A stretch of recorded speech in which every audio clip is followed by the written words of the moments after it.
अनंत कोटी ब्रह्मांड नायक महाराजाधिराज योगीराज परब्रह्म सच्चिदानंद भक्त प्रतिपालक शेगाव निवासी समर्थ सद्गुरू श्री गजानन महाराज की जय. नमस्कार. आपल्या गुरुस्तुती या चॅनलवर सगळ्यांचे स्वागत आहे. आपण आपले काही अनुभव असतील तर ते आम्हाला नक्की कळवा. ते आपण आपल्या चॅनलवर सांगू. तसेच आपल्या चॅनलवर येणाऱ्या व्हिडिओबद्दल तुमच्या प्रतिक्रियासुद्धा कळवा. तुम्ही आम्हाला कमेंट किंवा डिस्क्रिप्शन बॉक्समधल्या ID वर ईमेल करू शकता. आपल्या चॅनलला सबस्क्राईब करा आणि व्हिडिओला लाईक आणि शेअर करा. धन्यवाद. हा अनुभव आहे अहमदनगर येथून सौ संगीता भागवत या ताईंचा. ताई म्हणतात, माझी गजानन माऊली काय सांगू तिची थोरवी.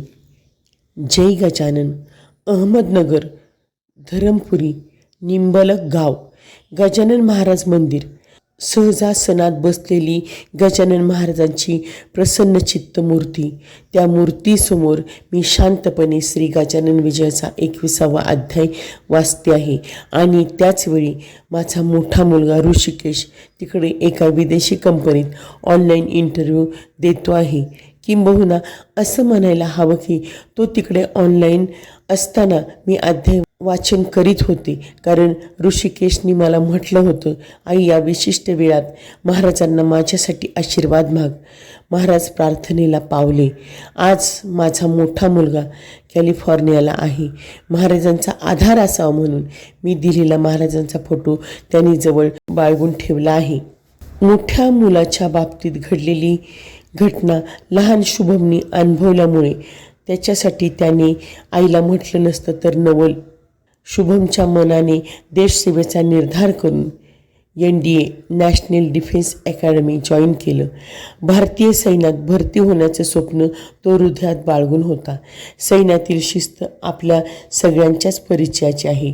अर्थातच तिथे निवड प्रक्रिया पण खूप कठीण असते. शुभमने लेखी परीक्षा दिली आणि तो पुढील 5 दिवसीय इंटरव्ह्यूसाठी अलाहाबादला रवाना झाला. शुभम महाराजांचा आशीर्वाद घेऊन गेलाच होता.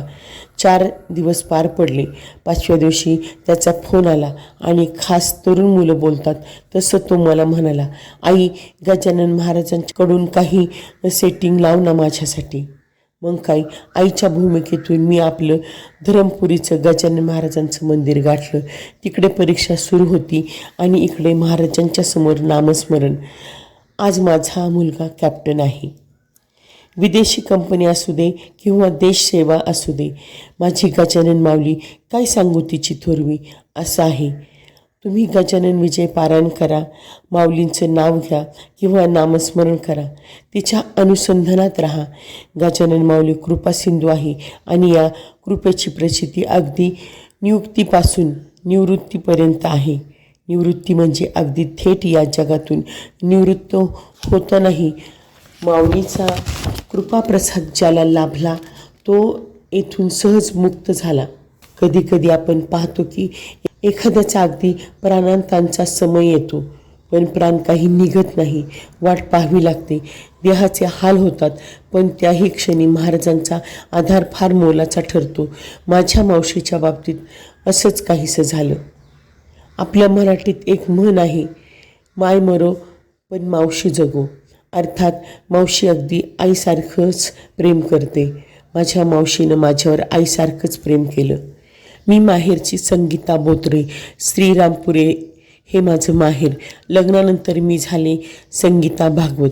माझी आई आणि मावशी या सख्या बहिणी. त्यांच्या लग्नानंतर चुलत जावा झाल्या. मी लहानपणापासून मावशीच्या अंगावर होते. पुढे मावशीला मूलबाळ न झाल्याने तिने मला एक प्रकारे दत्तक घेतले आणि मावशीच माझी आई झाली. कालांतराने मावशीचं वय झालं. वय परत्वे माणसाला काही ना काही त्रास होतो, तसा मावशीलाही झाला. तब्येतीच्या तक्रारीत एकदा तिची तब्येत बरीच बिघडली. ती जून महिन्याची 21 तारीख होती. तिला आम्ही नगरला एका दवाखान्यात ॲडमिट केलं, पण तिची तब्येत अधिकच बिघडत गेली. जूनची 24 तारीख आली. आता मावशीचं वाचणं आम्हाला कठीण वाटू लागलं. पूर्वीच्या काळी वयोवृद्ध रोगात असं लक्षण असेल तर त्याला घोंगड्यावरती काढून ठेवण्याचा प्रकार होता आणि व्यक्तीची सुटका त्यातून होते असा अनेकांचा अनुभव होता.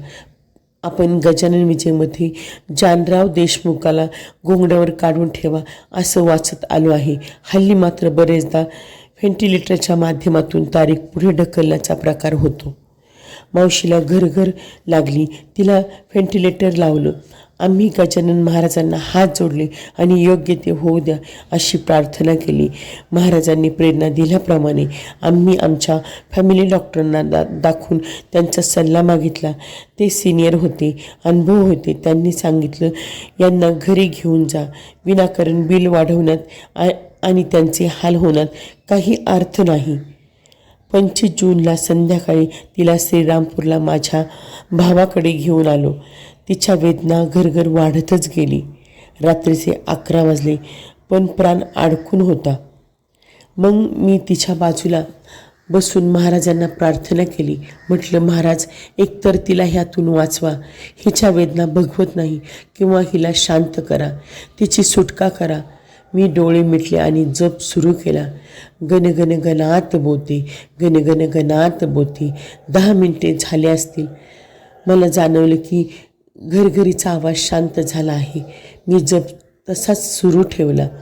पुढील 15 ते 20 मिनिटात लक्षात आलं की मावशी शांत झाली आहे.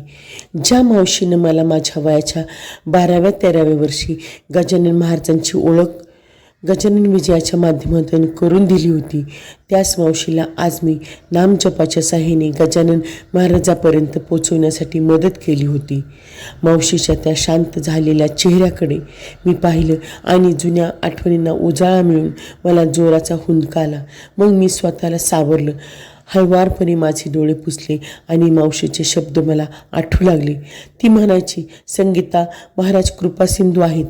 त्या कृपा सागरातील एक थेंबही आपल्या वाटेला आला तर आपण स्वतःला धन्य समजायचं. पण ती कृपा मिळवण्यासाठी आपण स्वतःला सज्ज करायला हवं.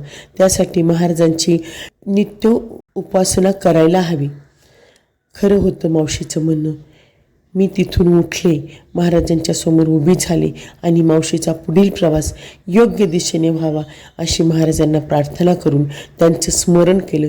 श्री गजानन जय गजानन, श्री गजानन जय गजानन. गण गण गणात बोते, गण गण गणात बोते.